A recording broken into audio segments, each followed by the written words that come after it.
Senior صحافی اور column نگار وجاہت مسعود نے کہا ہے کہ نگران وزیر اعظم انوار الحق کاکڑ کے مطابق پاکستان کی عدالتیں 90,000 پاکستانیوں کے قاتلوں میں سے 9 افراد کو بھی سزائے موت نہیں دے سکیں۔ عدالت ریاست کے یک طرفہ موقف کی بنیاد پر سزائیں نہیں دے سکتی۔ ہمیں کیسے معلوم ہو کہ گزشتہ برسوں میں جو مسخ شدہ لاشیں بلوچستان سے برآمد ہوئی ہیں وہ واقعی علیحدگی پسند تھے یا اخفا کے پردے میں معصوم شہری؟ نگران وزیر اعظم نے 90,000 پاکستانیوں کی اموات کا ذکر کر کے مذہبی انتہا پسند دہشت گردوں کو بلوچستان کے سوال سے خلط ملط کیا ہے۔ اپنی ایک کالم میں وجاہت مسعود لکھتے ہیں کہ نگران وزیر اعظم انوار الحق کاکڑ نے لاہور میں ایک دھواں دھار پریس کانفرنس میں ان شہریوں کو اپنے گریبان میں جھانکنے کا حکم دیا جنہوں نے اسلام آباد میں احتجاج کرنے والے بلوچ بہن بھائیوں پر پولیس تشدد کی مذمت کرنے کی جسارت کی تھی۔ نگران وزیر اعظم نے فرمایا کہ یہ 1971 ہے اور نہ اب کوئی بنگلہ دیش بننے جا رہا ہے۔ انہوں نے بلوچستان میں ہتھیار اٹھانے والے علیحدگی پسندوں کو دشمن ممالک کا ایجنٹ قرار دیتے ہوئے بتایا کہ 98% بلوچ پاکستان کے ساتھ ہیں۔ کاکڑ کے مطابق عدالتیں 90,000 پاکستانیوں کے قاتلوں میں سے 9 افراد کو بھی سزائے موت نہیں دے سکیں۔ نگران وزیر اعظم نے اسلام آباد میں احتجاج کے لیے آنے والے چند درجن بلوچ ہم وطنوں پر پولیس تشدد پر معذرت تو کی لیکن پولیس ایکشن کا دفاع بھی کیا۔ فصیح اور بلیغ نگران وزیر اعظم نے اس بیان میں بہت سے معاملات گڈمڈ کر دیے ہیں۔ وجاہت مسعود کا کہنا ہے کہ وزیر اعظم نے بجا فرمایا کہ یہ 1971 نہیں اور نہ کوئی بنگلہ دیش بننے جا رہا ہے۔ اتفاق سے نگران وزیر اعظم مئی 1971 میں پیدا ہوئے تھے، چنانچہ ہماری تاریخ کے سیاہ برس کے واقعات پر ان کا براہ راست مشاہدہ نہیں۔ 1971 میں مشرقی پاکستان کے بحران پر مغربی پاکستان میں چند آوازوں کو چھوڑ کر مکمل خاموشی طاری تھی۔ مغربی پاکستان کے اکثریتی رہنما ذوالفقار علی بھٹو فوجی کارروائی کی کھلم کھلا حمایت کر رہے تھے۔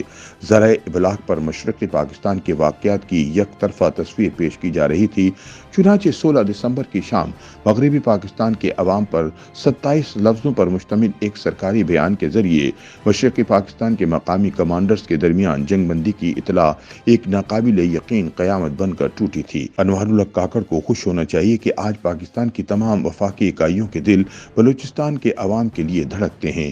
ہم سمجھتے ہیں کہ 98% نہیں بلکہ 100% بلوچ عوام محب وطن پاکستانی ہیں اور ملک میں کوئی قابل ذکر سیاسی جماعت مٹھی بھر علیحدگی پسند بلوچ عناصر کی حمایت نہیں کر رہی۔ عوام کو بے خبر نہ رکھا جائے اور چند ملک دشمن عناصر کی آڑ میں بلوچ عوام کے ساتھ ناروا اور غیر قانونی ہتھ کنڈے استعمال نہ کیے جائیں۔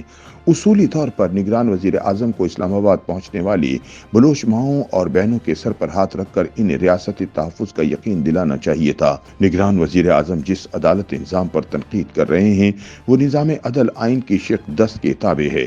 پاکستان کے ہر شہری کو شفاف سماعت کا حق حاصل ہے اور کسی بلوچ ہم وطن کو اس حق سے محروم نہیں کرنا چاہیے۔ وجاہت مسعود کہتے ہیں کہ مذہبی دہشت گرد پاکستان کے جمہوری بندوبست کو تسلیم نہیں کرتے اور پاکستان پر قبضہ کر کے اپنی مرضی کا نظام مسلط کرنا چاہتے ہیں۔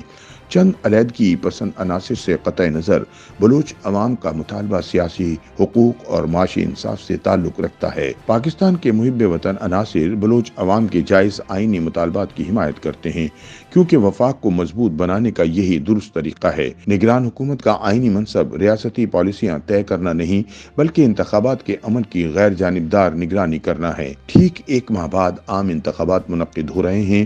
نگران وزیر اعظم کے حکم کی تعمیل میں ہم اپنے گریبان میں جھانکتے ہیں تو ہمیں معیشت کا سوال نظر آتا ہے۔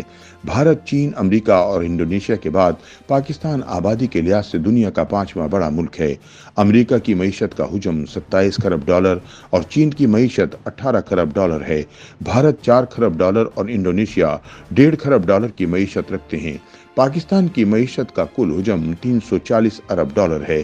فی کس آمدنی میں امریکہ $75,000، چین $12,000، انڈونیشیا $5,000، بھارت $2,600 اور پاکستان میں فی کس آمدنی بمشکل $1,600 ہے۔